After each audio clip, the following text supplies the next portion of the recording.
Hi there, my name's Daniel from Transcone Trailer Sales. I'm going to be showing you through your 2019 Springdale Mini 1750. We're just going to start off in the back corner here. Where in the bumper, you pull this little cap off. This is where we're going to keep your sewer hose. Just keep a note of those two ears there. Those are going to be the same two ears that are going to be locking onto your sewer outlet. Once we get there, I'll show you how that works. We just keep this stored in the back bumper here to keep the stench out of the unit. It just slides into place, and then you just put this bumper cap. Bumper cap goes on like that. In this corner of the unit, as well as all four corners of the unit, you do have stabilizer jacks. The way that works is you got this little bolt here. We do have a tool in the front compartment. I'm going to show you in a second. The tool goes onto this nut. You can run it down to the ground. As soon as the foot touches the ground, just give it another quarter-eighth turn just to snug it up a little. And that's just going to take any bow or sway or bounce you see we have in the unit right now. Down from there, you have a storage compartment. This is going to be your power cord. That's going to be your standard 30 amp plug.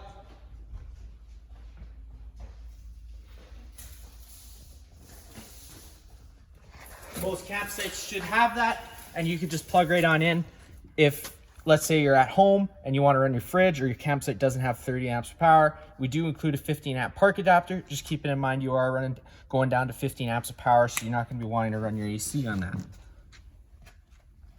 that. Right down on this side of the trailer, you do have your sewer outlet system. The cap, you just take that, give that a turn.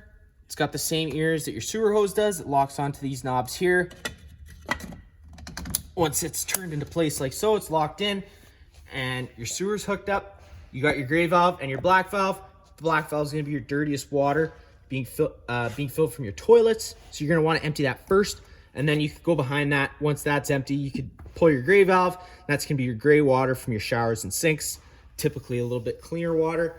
And then just right up from there, you do have your low point drains. Let's say you're leaving the unit for a while. You don't want the water inside the lines to go stale or stagnant. You could just pull these caps off, and it allows you to drain all the water out of the lines.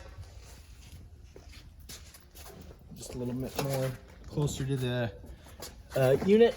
We do have your hot water service port, hot water heater service port. Inside here, you are going to find this little black button. I'm going to refer to that once we get inside the unit. This is just going to be your reset button, so you're just going to press that. Before you ever go to fire up the hot water heater, when you first get to your site, you are just going to want to give this valve a pull. There should be a shot of water that comes out. This unit's winterized, so there's going to be no water that's coming out right now.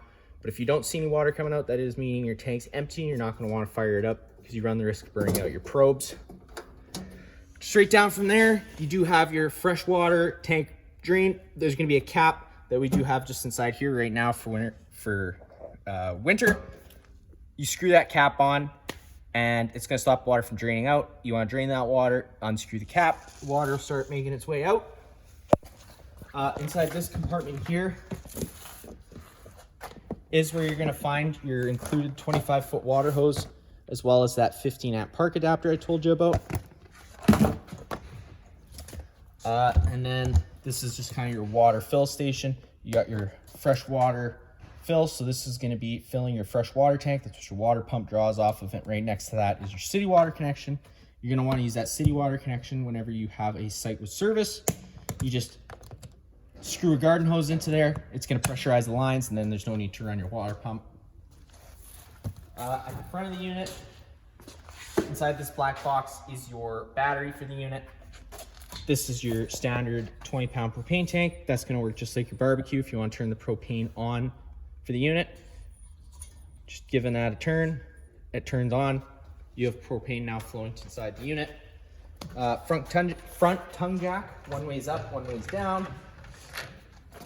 We do just include this cover for the propane tank. That will be on there when you pick it up. It's just got buttons, and that's how you would unsnap it from the propane tank itself.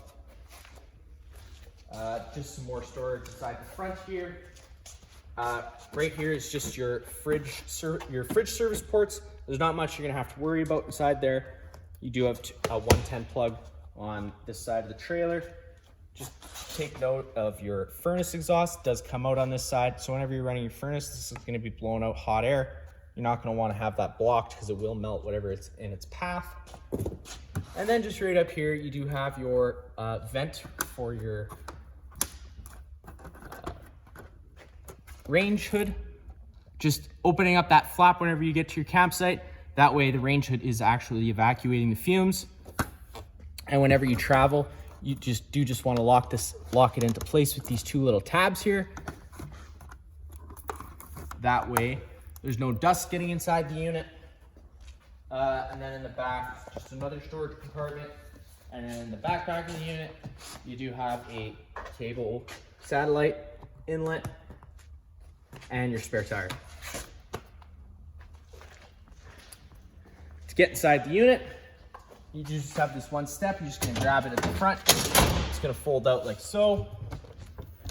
You can open up this door, which is on a assist strut, so it won't allow it to block the awning, which is nice. You don't have to worry about that.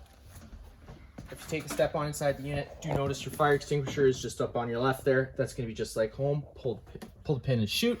You do have a couple switches here. This one on the far right is gonna do your awning strip light. The one in the middle does your interior lights inside the tray in the living space.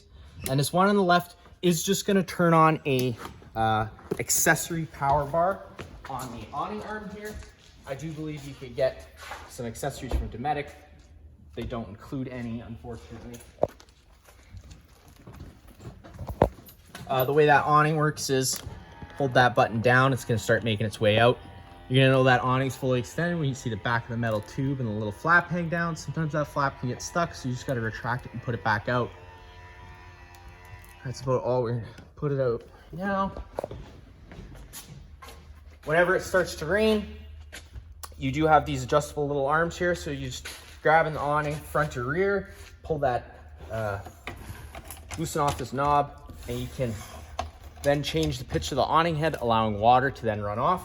And just when you get to the pitch to the right spot that you like, just tightening up that little knob, it's gonna hold this in place. If you do like that angle better, you can do the same thing to the front arm, and it's gonna allow for more shade underneath the awning.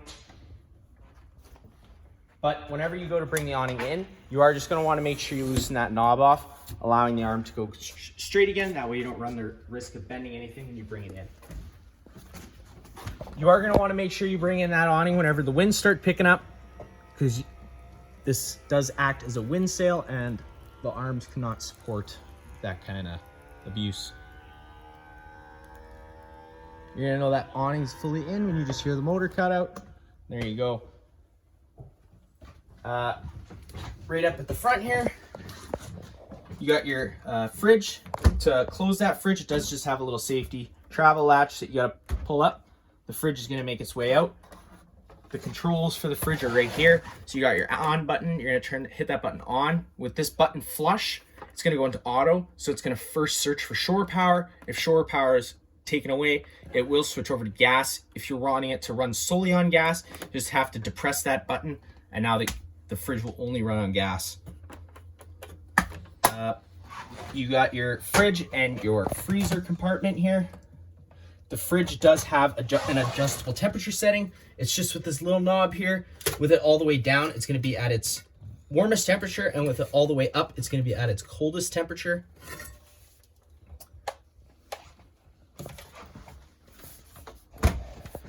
Right here is the output for your furnace. The furnace is gonna blow all its air through this register. So if you do wanna get a fan just to blow the air around, you could. Otherwise, it's just gonna dump all its air right front and center here. You do have your stereo. That's going to be just like home. Not much different than a car stereo. You got drawers, top and bottom. Take note of the LP detector right here. The furnace and the stove do run off propane. If this guy starts going off, you are just going to want to turn off the main supply of propane at the front of the unit. Open up all the windows just to air it out. You got your microwave, which is just like home. Not much I'm going to show you there. And then you do have your little range hood with a light and a fan. Whenever you're using the stove inside, you are just going to want to make sure you're running that fan. That way you're evacuating the fumes out of the unit. To light the stove, it's pretty simple. Just turn these knobs all the way over to light. Hit them with a lighter. Fires right on up. In the dinette area, you do have the option of turning this into a bed. That works pretty simply. You got these two legs here. They will slide out of these holders. The table will then fall into the tracks here, and you just take your side cushions and you fill in the center, and you have a bed. All the blinds in the unit, minus these ones, are going to work the same way. Maybe just like home, they're just your regular style blinds. Hit it the one way, pull it the one direction, and it's going to allow it to move freely. And if you pull it the other direction, it's just going to lock it into place. Right here, you do have your air conditioner inside this unit. Just take note of where it plugs in. It plugs into the wall here. You're going to see this little green light. That's just letting you know that it hasn't tripped or anything. It can trip for whatever reason. If it does trip, the red light comes on, and you just have to hit that reset button, and it resets itself. It's going to work like your regular home style air conditioners. You hit that power button, it's going to turn itself on. It is first going to go into energy save. It's going to have the energy save light on because you just have the air conditioner on. It's not actually doing anything. If you hit mode button once, it's going to turn on the fan. At this point, it's just using the air conditioner to move air around inside the unit. It's not actually cooling or anything. And you do to change the fan speed, you could go from high, medium, and low. And then when you hit the mode button, next you're going to go into cool. At this point, cooling action comes into effect. It's going to start cooling air as it pulls it out. And that does have what they call a dry setting. There's no actual dehumidifier inside this unit, but it's going to air condition the air and turn the air conditioner off to try and pull as much moisture out of the air as possible. And then you also do have a timer on this. So if you hit that timer button, it's going to turn the timer on, and it goes from anywhere from 1 hour to, I guess, 24 hours. And it'll run for that time and then turn itself off. Right up above your head here, you do have your TV mounting location right here. If you were to want to mount a TV on the wall, as well as a 110 plug. And then you do have your cable satellite inlet. With this little green light on, you are just turning the antenna on the roof on. I typically always leave this on because it also improves radio frequency, but you can turn it on and off as you like. And it is also pre-wired for a Furrion Access Wi-Fi system. You do have to buy that separately, and it just plugs into there.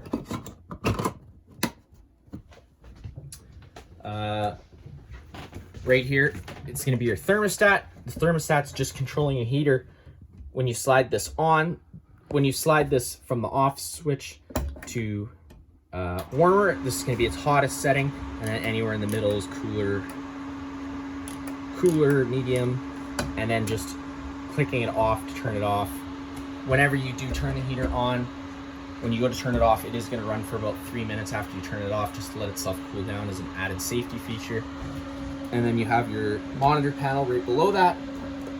You hit that battery button, it's going to, L is low, and then it's going to go 11.2, 11.7, and 12.3. 12.3 is going to be fully charged.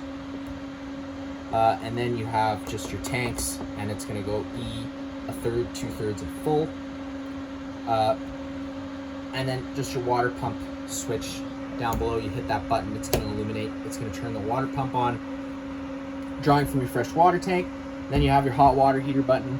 So whenever you press this hot water heater button on, this DSI fault light's going to come on. The water heater, at which point, is going to try and fire itself 3 times. If on the third try it doesn't light, the DSI fault light is going to stay on. At that point, you just have to turn this switch off, go hit the reset button, and then come back inside here and turn it back on.